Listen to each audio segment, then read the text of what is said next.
أغبياء ما يعرفوش احنا بنعمل ايه. متعودين نحضر في الجولات الأخيرة.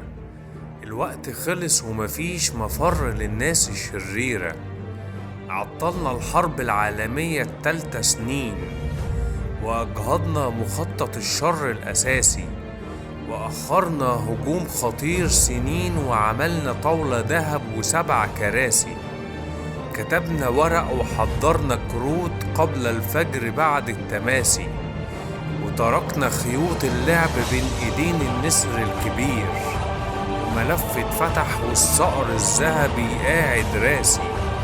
مجهول متروك وحيد شريد، متصل مع 7 كبار عالكراسي. خلص الوقت والصوت مسموع والنسر دخل راسي. وجد ملفات وخريطة ومفتاح وحوار خطة وشيء غالي. بدأ الكلام 17 وانتهى المشوار تاني، وننتظر الفتح الكبير وانت على الموضوع راسي.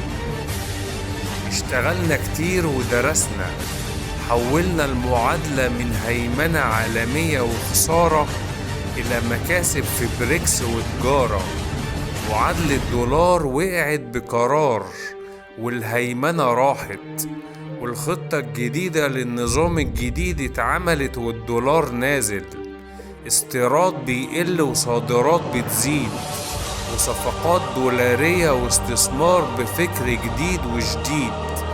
المكسب كبير والكل فرحان. دولار هيقع وترامب خسران، وإمرائيل في أزمة كبرى، والمجهول بكرة فرحان. نشكركم على تعاونكم، والله معنا والملائكة معنا.